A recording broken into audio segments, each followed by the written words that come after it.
nsonga nnungi aba kubanga era mu bantu baffe bawuliriza era lukola bawuliriza ensonga zaabwe ne tuziteesaako esooka tulina okulaba nti ensonga ezo zikolebwako naye ensonga eno eya regional settings fe tugirabyemu obuzibu bungi tugamba okusookera ddala eno idea ekirowoozo kino kyakkaanyizibwako kitya biyitiridde ani abagirimu kubanga ffe n'abakulembeze tubimanyiiko tubiwulira eyo nti waliwo zi meeting ezituula bangi teams ezigenze nga zigenda mu bitundu ebyenjawulo okutegeka ate nga tubimanyiiko bijja bitya lwaki ebintu bino bikolebwa mu mukutu ekirala ekyenkizo ku ntuula zino eza paalamenti zebaagala zibeere mu bitundu by'eggwanga ebyenjawulo ze sente zigenda okusaasaanyibwa ku buli lutuula tetutegeddeko nti buli lutuula tugenda kusaasaanyizibwako obuwumbi 5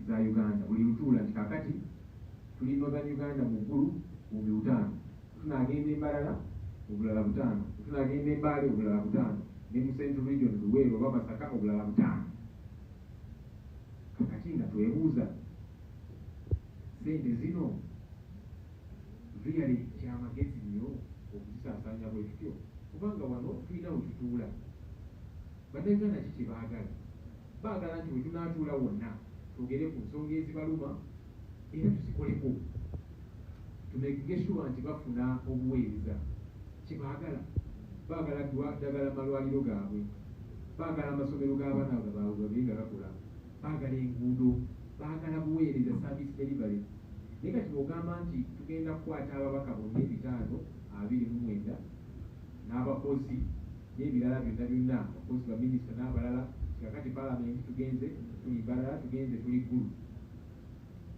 noba transportinga bonna balina okufuna padiemu kubanga kumalayo kumpi wiiki namba balina okubeera n'abokusula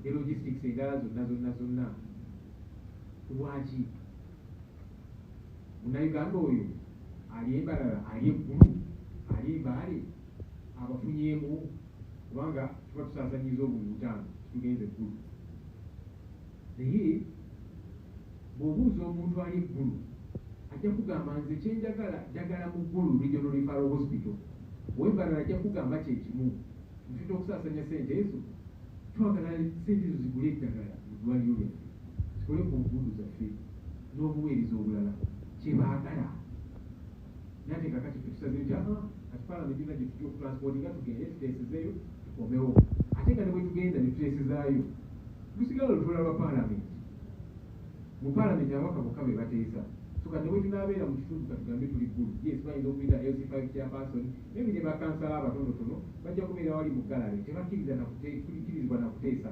mu paalamenti kakati kyetuba tukoze kyeki tekitegeerekeka nowekirowoozaako logically tekikola nnyo makulu of course waliwo abantu abayinza okusanyuka ne bakyabuukiriramuko nti ababaka bonna bazze mu kitundu kyaffe bazze eggulu bazze embalala bazze embaale bazzeewa naye nga tuvudde mu kyabuukirira omuntu oyo ekinyusi kiruwa abantu bafunyemu ki exactly abaffe tetusobola kutuula wano kuseteeserezo yaffe wano plinary chambers ne tuteesa ku nsonga ezikwata ku bali eggulu ku bali embaale ku bali embalala ku bali eluweero Masaka wa paalamenti yonna erina kugendayo kutya mubiraba nga tebitegeerekeka abantu babeere mulugunya ku paalamenti eno obubbi obw'omulasembero w'omusolo okugenda maaso mu kizimbe kyaffe kino okutandikira ddala mu ofiisi ey'oku ntiko mu kizimbe kino era muzimu balaba abavubuka nga beekalakaasa mu mirembe kakati bwe beekalakaasa ku ekyo nosalawo nti bwe bimugamba tebirina makulu katubalage nti tujja zoonoonera ddala bubi 5 buli lutuula gye tugenda okutuula ne bakifunamu ki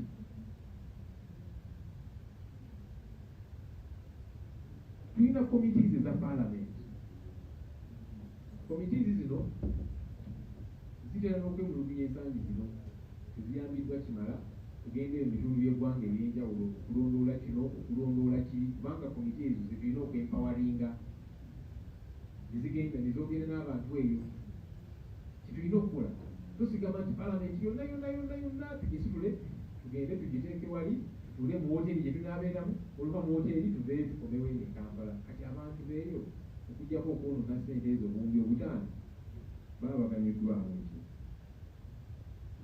muze mulaba abasawo abaakamala okusoma baagala ogenda okukola internship abadde beekalakaasa mirembe minisitule y'ebyobulamu egamba ffe tetulina buzibu naye ssente tezimala ezatuweebwa kati oyo yitaani olw'omunnyonnyola otya nti tewali ssente oli mukozesa obuwumbi butaano okugenda n'otula mu region emu n'okozesa obuwumbi obulala butaano okugenda awalala obulala butaano omunnyonnyola otya n'akitegeera abasirikale bali mu kwemulugunya baasuubizibwa ssente okwongezebwako ne bagamba babafera kyebabasuubiza si kyebafunye era nabo babakulira bannamawulire banaffe batukubira amasimu naye baneze batusuubiza tufunye kati omusirikale oyo n'omunnyonnyola otya nti tewali ssente oba omusomesa on'omunnyonnyola otya nti tewali ssente ng'ate balaba tuli mu kuzikozesa mu kuzoonoona mu ngeri etategeereka yabaffe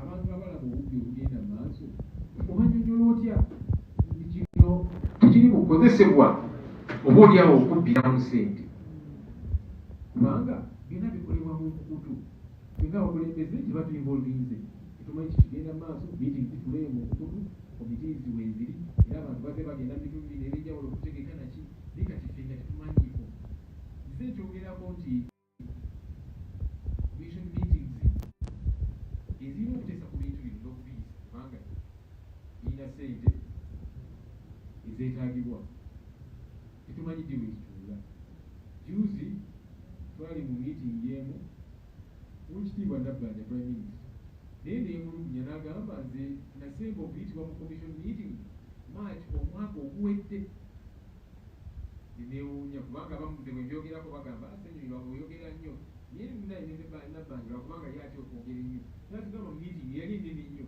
kitange mu commission meeting tebampita simanyi lwaki kati kikulaga nti waliwo bannaffe abamu naddala omukulembeze waffe wano ku paalamenti alina byakweka lwaki weeyisa bwoti mu nkukutu oba tolina kyokweka lwaki tutuyita mu meeting ffenna abalina okuzibeeramu tuba commission meeting twogere ku nsonga ze kubanga lisinga nali mu meeting eyo yeyayisa kino naligambye nti abaayi nedda kino abantu tebajja kitegeera nti tugenda kusaasaanya obuwumbi butaano ku buli region tetugendamu tutule wano we tulina setteeserezo yaffe tuteese ku nsonga ezituma abantu baffe sente tuzikyanulinge zigende zibayambeku ebyo ebintu ebyo ebyetaaga mu buweereza naye ofcourse tebatuyita kati omuntu alowooza nti bino babikola mu nkukutu era babiremu ssente oba ki tuyinza kumunenya kubanga oba okikola mu butuufu bwakyo lwaki okikola mu nkukutu lwaki okitukweka ffe abakulembeze nga tetumanyi bintu bino so ffe nga shadow cabinet tugamba nti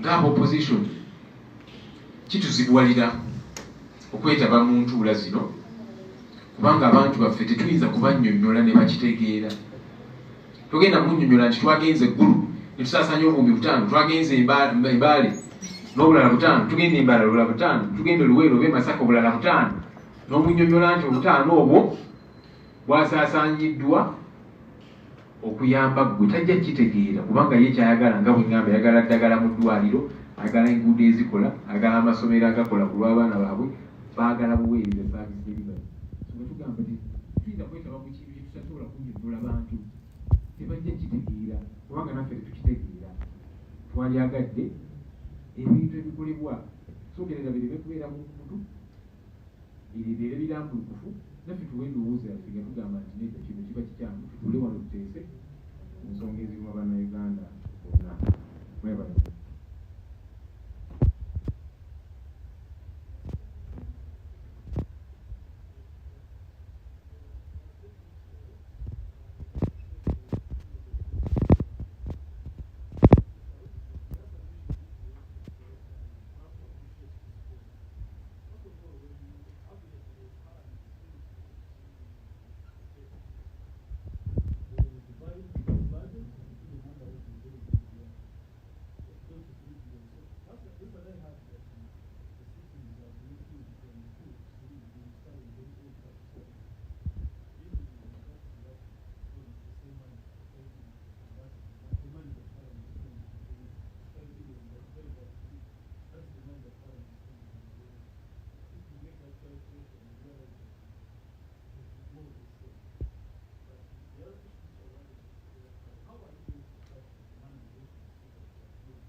taxpayer, this is a lot of money. Some people even keep that money and they do for subsidy.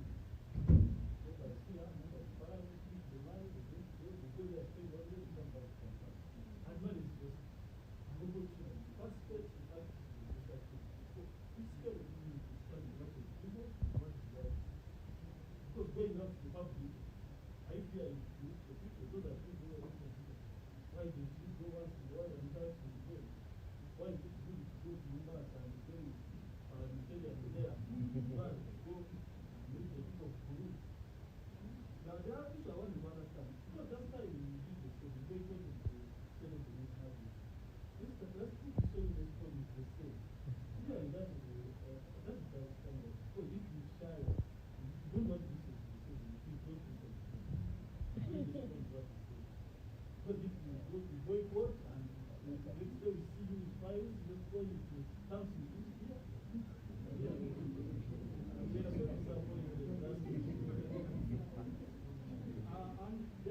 Thank you.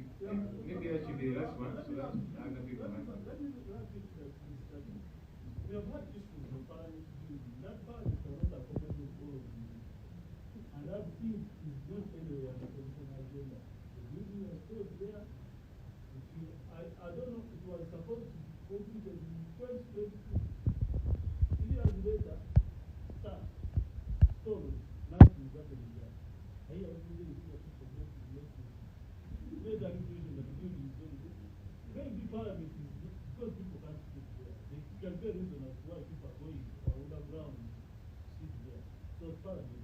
And that's the opposition. We should make sure the chief opposition, like especially the opposition it's not so popular that people when you use the scale of the number of the people why do you use on this opportunity to engage with the people? Why do you leave them for NRA? Because you know the locals get excited when they see these people around them. Why do you lose that excitement? Because you are creating an impression that in Kampala you are initiating miracles. Because no, there's no miracle here. Why do you lose that nobody to make sight again? Why don't you talk that excitement? Thank you. Exciting. Kajuri. Another one.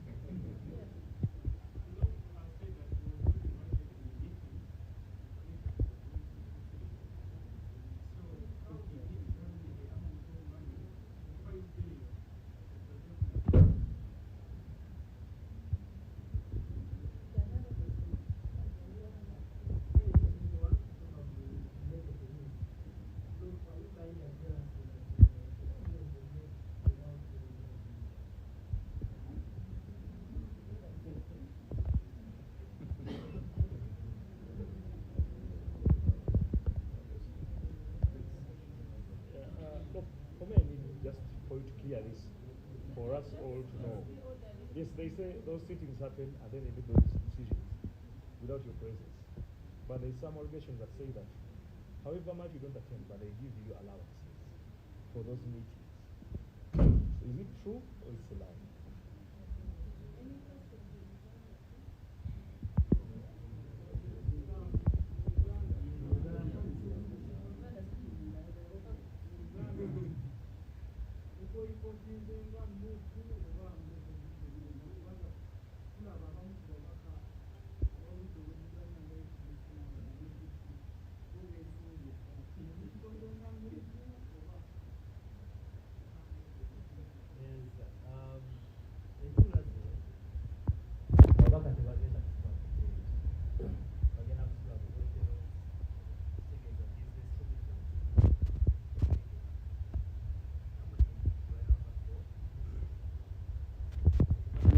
enguudo eziri mu bitundu ebyo ebyobulamu ebyenjigiriza n'okulondera obulimba bwa gavumenti oba olyawo naye kati munabitegeera mutya nga musigadde. Thank you very much.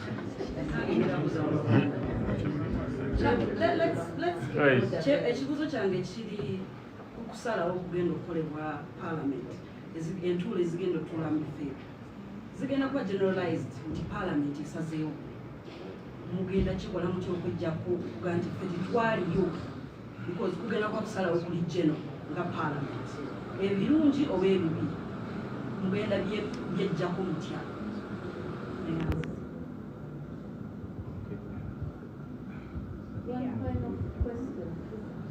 Amanya nzeyisa kigongo ekikwali kyafotafaawo nebenyumira no nga aba NUP tubalaba nti okusinza ku numbers nga muganda wetolye temuliye entuula esali okweguluza kwemukoze poliisi ebageneseza temusobola kukozesa opportunity eno okutuusaayo obubaka wammwe eri abantu beeno.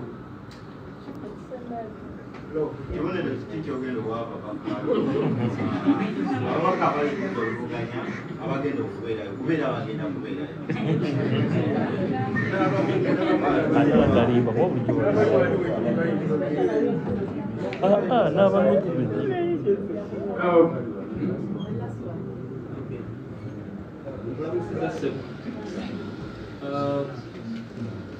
sente zino ezigenda okukozesebwa ekitegeddeko nti tezigenda kuva mu nsawo ya sipiika anitanitamu kitegeeza nti wayinza okubeera nga waliwo enteekateeka y'okuzibajjetingira esobole okukola mu mwaka guno entuula zino zigenda okubeerawo mwali luddawa nga ensimbi zino ziyisibwa muba mwakitegeerako.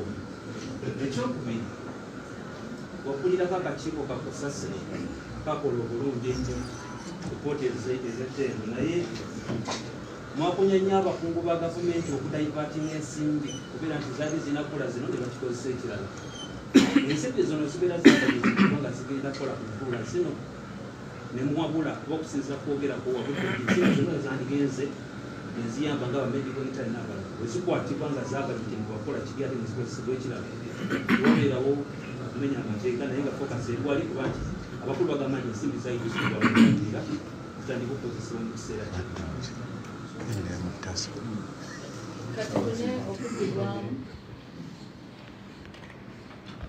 Okay. Ebibuzo ebingi bino. Okay. Andikene Kajubi yavuze ebibuzo okutwala omulambo. Maybe I'll first respond in English and I can translate. The money we spend daily seems to be the same as that which will be spent on regional seatings. The difference here is, Mr. Kajubi, is that the money for the regional seatings will be in addition to what we already spend, because we are paid on a monthly basis for the work that we do. But you see, to go to Gulu, to go to Mbarara, there will be extra payment. By then, there will be transport and all those logistics, yeah? So that 5 billion is different from that other money which you're quoting. That's why we are opposed to it. We are saying this extra is not necessary. We are already paid to sit here in plenary and deliberate. Let's sit here and deliberate so that people's matters are addressed. So it's not like it's going to be transferred from this budget and, you know, transposed onto the other. It is an extra, and we are saying this extra is not justifiable. I hope that point is clear. Shall we refund the money for per diem when it is sent? You see, Parliament is at least supposed to be very organized. We have an accountability office in this institution. So whether it be a trip inland or out of the country, the money gets to your account. When you do not make it for that trip, because you see, when Parliament moves, or in this case, or a committee, you're supposed to hand in a register of attendance, who attended. If it is an abroad trip, you're meant to hand in boarding passes. But if it is an inland one, there will be an attendance list for the members who attended.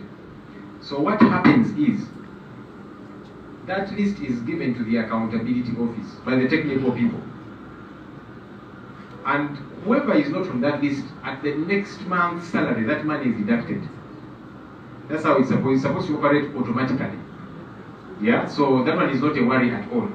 If that money is sent to our accounts, we shall not attend. So we shall not be on the attendance list. the Accountability Office of Parliament, which is an office in this building, is supposed to automatically deduct that money from our next month's salary. Automatically. So that should not be a problem at all. Of course, yes, sometimes they can delay, and then member can say, now that they have delayed, let me withdraw and take it back. Yeah? But ideally, that is not even supposed to arise. It is supposed to be an automatic deduction. So that is not a problem at all. Other issues on which money is spent, what scale do we use to determine which is bad. Like I'm saying, some things logically, you think about them, and it does not make any logical sense. Because we already have a plenary way of it. We have committees that should be going out to meet the people. Let me also respond to the question of who are saying, why do you fear to meet the people? But we are always with our people. What do you mean? We always go and meet them. And by the way, in this case, we're not even going to meet the people. Because the 529 MPs will be whichever part of the region, whether in a hotel or a playfield but within a tent. It will not be accessed by the area locals. It's not going to be a rally. So no one should lie to you that we are going to meet the people. It is the house. It will be chambers, the way it operates. So strangers are not allowed in chambers.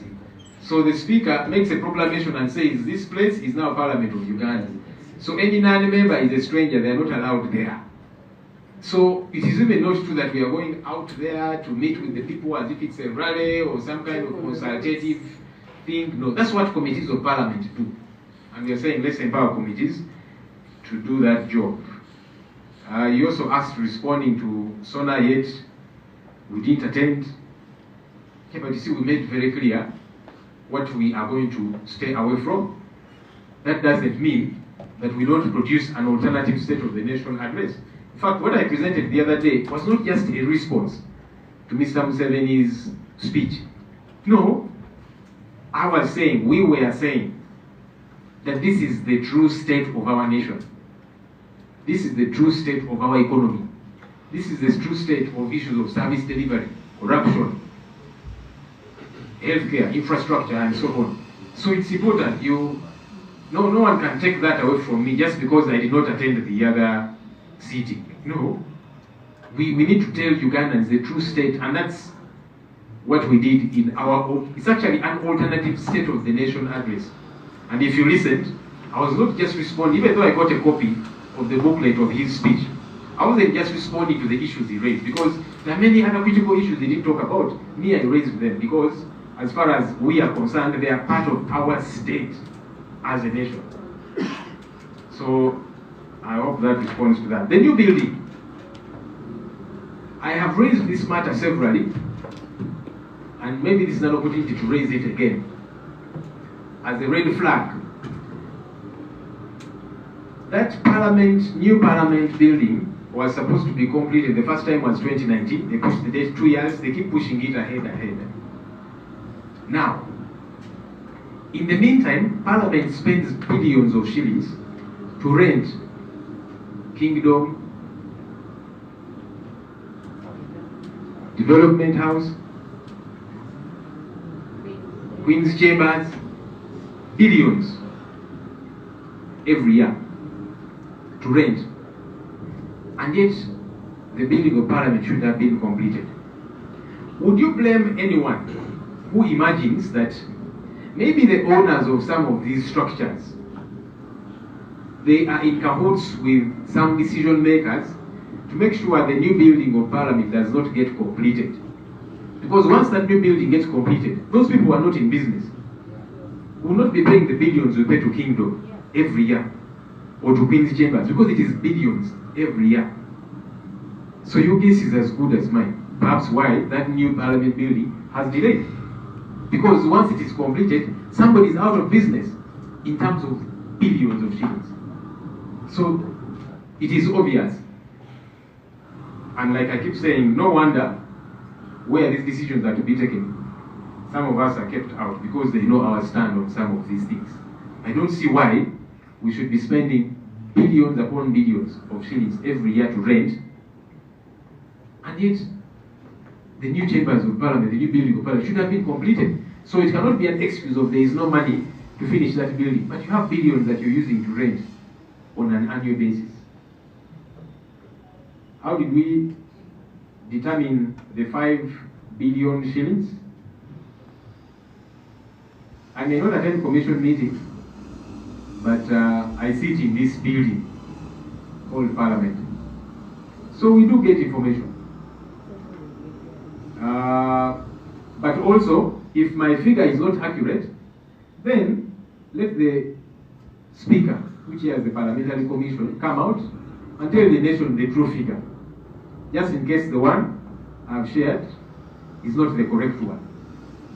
I think I've thrown the challenge at them because from my sources, this is the figure that I have gotten because I'm not invited to these meetings, but I have sources that give me information.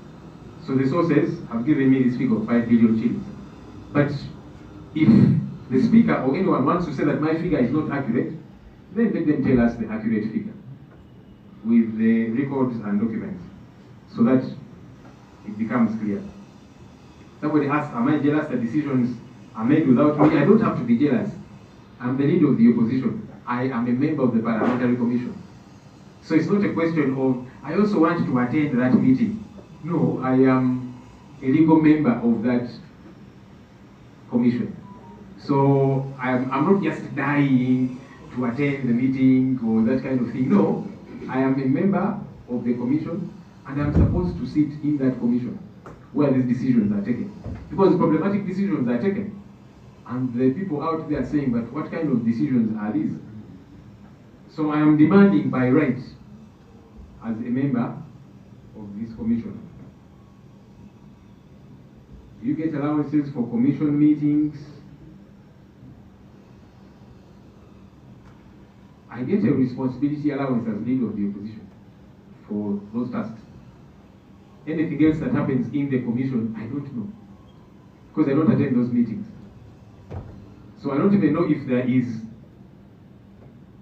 a meeting allowance that now you have attended this meeting, sign here for this allowance. I don't even know because I've not attended one single commission meeting. Is the boycott as NUP or the entire opposition? The shadow cabinet where this resolution was passed is comprised of all opposition parties. They are all represented. Of course, whenever such decisions are taken, even when we said will not be at the State of the Nation address or budget speech, there will be a few people who will say, for me, I will still go. That's okay. Those ones will always be there. But good enough, we have explained to the people where we are staying away. So if your MP attends, maybe ask them to help you understand how that 5 billion shillings has benefited you. I hope they will be able to explain that. Some may benefit in that area. You see, when you say some may benefit, yes. For example, if it is a hotel going to be hired, the owner of the hotel is going to benefit. Has the entire region benefited? I mean, such a statement is similar to the one that was made in Luengo. That you see, it is okay for you to steal as long as you share with your voters. That's what the Speaker of Parliament said. In other words, she was saying stealing is not very bad because it benefits a few people. Yes, of course, it benefits a few people. Benefits you who have stolen and the few that you share with. Does that make it good? Because when you steal, you're going to share with a few people. Your guess is as good as mine. Mischarge, because somebody was saying legally, you cannot transfer money. If this money was allocated for this activity, it can't be transferred to, for example, medical intern. I don't know what law you're quoting. Because those decisions are made by Parliament. And we are saying Parliament should make those decisions. Yeah, I mean, when the budget was passed and it was returned, it is the same Parliament that sat. So Parliament has got those powers to say that now medical interns have got to be deployed. And there can be options. Either let's pass a supplementary budget for that to be taken care of, or we can go through a process to reallocate money from A to B, because those powers we have as Parliament. So what we are talking about is not strange. that you see now, if this money is not spent, you'll be breaking the law. We are the ones who make those decisions. How do you disown decisions that will be taken in these different regional cities? Well, many decisions are taken even when we are present here, and we still disagree with them because of the manner in which they are taken. When we are present, and we say, Madam Speaker, here you have not followed the law. What you've done is wrong. And some decisions have actually ended up in court. Honorable Zake was censured, and he went to court and he won. So, whether we are present or not, if a decision taken is wrong, it remains a wrong decision. This I was asking, can we use these opportunities to meet with the people? Like I said, we always connect with our people. But this particular sitting, it is not a rally that we are going to meet. It's a sitting of Parliament. Strangers will not be allowed in Parliament. So no one should deceive you that we are going out there to meet with all the people in that area. No, it's a sitting of Parliament. All right? Strangers are not allowed in Parliament. There might be a few invited to be in the gallery, but even those in the gallery, they don't submit in the sitting of Parliament. You people cover Parliament, you know how we operate here. So the only difference is that we shall be in a different place, but it will still be a sitting of Parliament. What will you do to those who attend? Again, like I've said, we are handing them over to their people, those who will choose. Hopefully you will explain to your people that this 5 billion shillings that has been spent in each of these different regions, it benefits them. They will have that task. Because me, I cannot, the people of Nakara West will not understand it. No, they will not. So a member who will wish to attend, hopefully they will convince their people that this 5 billion has benefited you this way. Sir, as I was saying, wasn't this money passed? One, many things are passed. And we don't always have to agree with every one of them. But number two, again, we have raised this point several. That many times people will pretend and say, this issue was passed, similar to the service award. Because I challenged those who were saying that this service award money was passed by Parliament. I said, you show me a document. Because you see, the passing of budgets by Parliament is not just Lugambo. It is documents. And I've tasked, up to now, by the way, no one has showed me a document which shows we passed that money of service award.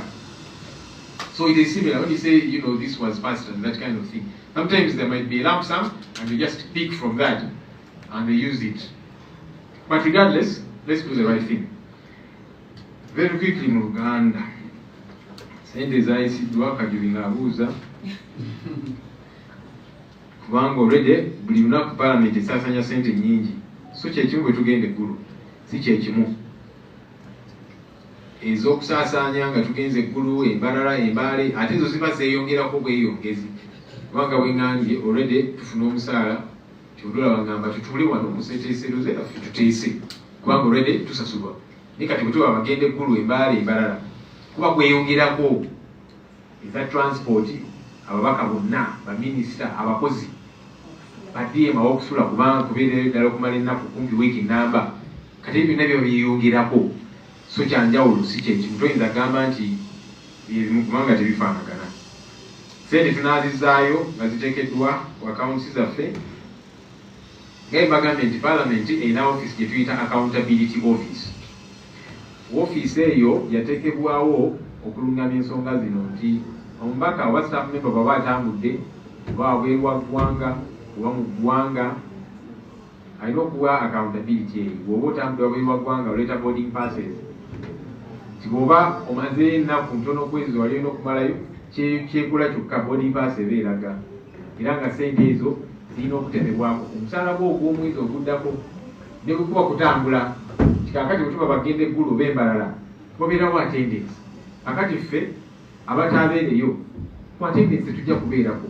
Kakiba kitegeeza ssente ezo bwe banaziteeka ku akawunti yaffe omwezi oguddako accountability office eyo eba erina kuzitemako. Kubanga ku attendance list tetujja kubeerako. So kati kibeera automatic. Of course oluusi ng'omubaka oyinza bwe balwawo mwezi ogumu ne guyita ogwokubiri nga tebazigyeko zigamba kale kanzu withdrawing zitwaleyo naye kirina kubeera automatic. Ensonga lwaki tulina ofiisi namba ina n'abakozi gye tuyita accountability office, kirina kubeera automatic ekintu ekyo. Ensonga endala tugamba tutya nti kino kikyamu oba kino si kikyamu. N'omwana omuto ebintu ebimu aba abiraba nti kakati kino kyo kikyamu. Bw'ogamba nti ogenda kusasanya obuwumbi 5 enkulu, obuwumbi 5 Embarara, 5 Embale, 5 obulala wano mu Central Region, tolina ngeri gy'okinnyonnyola ne kikola amakulu eri abantu, tekikola amakulu ago. So ky'olaba tugamba nti kikyamu. State of the national address tetwaliyo, naye ate ne tuteekamu response. Okusookera ddala twababulira kiki tutagenda kukola nti tujja kubeerayo, naye totujjako right yakubeera ne alternative state of the national address. In fact eno si just kuddamu eri eyamwami Museveni, twali tulambika nti ebyaddala ebituufu eggwanga yaffe liri bwe riti, kubanga oli abalina engeri photocopy twazifuna, naye ffe kitukakatako tulambika eggwanga obulungi nti ddala eno ye state ey'eggwanga lyaffe gye tulimu. Ekizimbe ekipya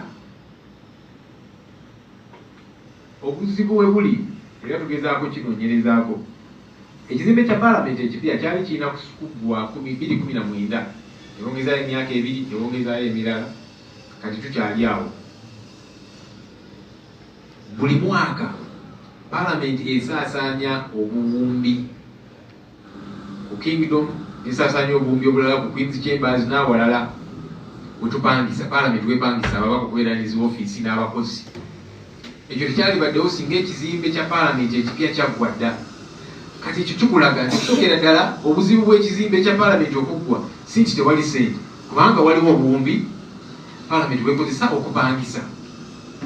Kakati kikulaga nti oba oliawo waliwo ekkobaani, omuntu bw'ateebereza nti waliwo ekkobaani wakati w'abannannyini bizimbe ebyo n'abakulu wano okulaba nti ekizimbe ekyo tekiggwa, bali basigale nga bali mu bizinesi. Omuntu oyo toyinza munenya bw'alowooza bw'atyo, kubanga ekizimbe bwe kiggwa nga tetukyapangisa eri, oli aba takyalina bizinesi. Kati oba oliawo nabo balina emizannyo gye bazannya okulaba nti embeera esigalawo bwekyo tewali kyamaanyi kigenda maaso, naye nga tusaasaanya obuwumbi eri. Situyinza gamba nti tewali ssente, omuntu yali kitegedde nti kale tewali ssente, ekizimbe kivuddewo okuggwa, naye ate buli mwaka osaasaanya obuwumbi okupangisa yonna gye tupangisa. Kati tuza n'omwana omuto aba akiraba nti wano tekukubanga waliwo omuzannyo ogutategeerekeka. Yes, twategeere tutya nti obuwumbi buli 5. Yes, nowakubadde tebampita mu commission meetings, ntula mu kizimbe kino, so information tugifuna. So si yange yambadde information eno nti obuwumbi 5, naye nsongoza speaker oba omuntu yenna bw'aba takkaanya na figures gyenjogedde batubuulire entuufu, bagitubuulire. Era nti ssenyonyi obuwumbi 5 bwe yayogedde nedda si kituufu, actually buli 7 tulindiridde. Mpulira bubi nti olwokubanga tebampita mu ebiteeso bino ebimu biyisibwa nga siriiwo, si just kuwulira bubi, naye etteeka kirigamba nina okubeera mu commission meetings, si just kunyumirwa. So siyinza kubeera nti mpulira omujja, mpulira bubi nga tebampise. Si kivulu, si byakunyumirwa, nina okubeeramu etteeka bwe ligamba okusalawo ebintu bino. Era ngambe nti ze kino sikkaanya nakyo, kino nkigaanye bwe kirina okubeera. Ensonga ya allowance za commission meetings, yes, tufuna allowances z'enjawulo nga leader of opposition, naye eza commission meetings simanyi na bigenda maaso eyo mu commission meeting nti bamaliza meeting ne basayininga wano eza meeting eno ate zituulayo zebampita, so kati sibitegeera bitegeera obutagenda mu ntula zino kyaffe just ng'aba NUP oba opposition enamba. Ekirungi twakikaanyizaako mu shadow cabinet, era shadow cabinet buli kibiina kirina representation mu shadow cabinet. Era buli bwe twogera ku nsonga zino nga bwe twagamba tujja genda kololo ku state of the national address budget speech, waliwo abamu abaagenda babeerangamu nti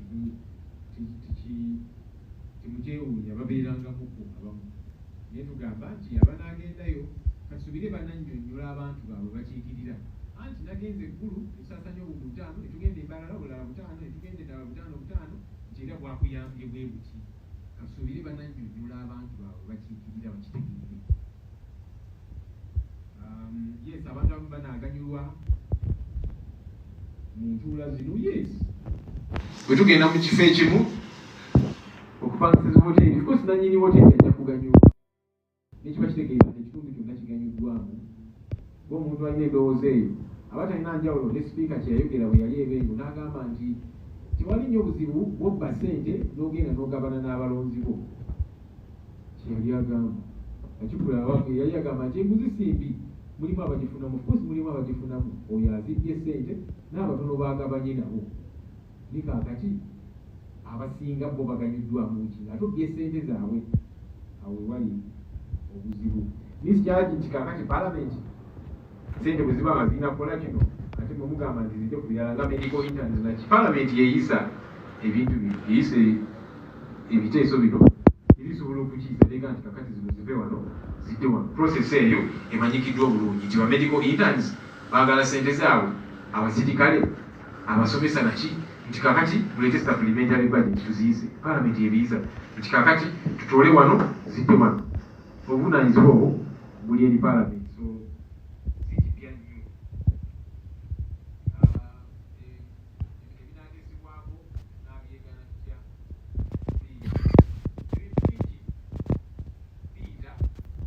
buli ne tuyomba wano mu plinari yaffe nina ne babiyisa nga weetuli nga tugamba kino kikyamu era ebimu bigenze ne mu kooti nga onobozaake bamugoba mu bumenyi bw'amateeka n'agenda mu kooti n'awangula.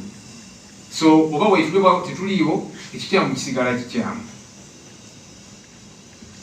Tetuyinza kukozesa mukisa guno kusinkana abantu eyo gye bali. Okusookera ddala tetugende babalimba nti tugenze eyo oba kubalale oba kusinkana abantu, egenda kubeera palamenti era n'amateeka ga palamenti nga gafuga ababaka bokka be balina okubeera mu palamenti. Mpozi n'abagenyi abatono abayite era abo nga balina kutuula mu galare n'abeeteekeddwawo ate tebalina na mukisa gwogera kubanga mu palamenti babaka bokka be boogera. So baleme kubawuddiisa nti kaakati tugende eyo kusinkana abantu buliriza bizibu byabwe naki already ekyo komiti kizikola just lwakubanga komiti zirina ziripooti naye tezikolebwako, teziteekebwa mu nkola. Abo abanaagenda tunaabakola ki tubawadde eri abantu baabwe kasubire banaabannyonnyola nti obuwumbi n'obuwumbi buno obuyisiddwa obukozeseddwa bubayamba bwe buti kasubire banaabeera n'ekyokunnyonnyola abantu baabwe. Serowooza yagambye naye ssente zino tezayisibwa. Munnange bingi abantu bebagamba nti kakati kino kyayita. Of course si kituufu nti buli kiyita kibeera kituufu kutandikirawo, naye n'ekyokubiri bingi bebagamba nti kino kyayita naye nga tekirina bwe kyayita era kibeerawo mu lampusaamu ne basookolayoko. Kati ng'ensonga ya service award yali babuli bagamba nti ensonga eno palamenti yagiyisa nze nabasoomooza ne kaakano tewali yanzizeemu. Nabaga nti omuntu eyagamba nti palamenti yayisa ensonga ya service award eyo tuleetere ekiwandiiko otulage nti ssente zizino twaziyisa wano, kubanga palamenti bw'eba eyisa ssente teziyisa mu ŋŋambo, ebiwandiiko bibeerawo. Kaakati tulage nti ekiwandiiko kiikino era twakyogerako bwe tuti ne ku hansard n'ebirala service award ne kaakano tewali yakingaze. Simanyi oba mmwe waliwo eyaawo wadde ekiwandiiko ekyo ya bulimba. Mwebale nnyo, mwebale ddala.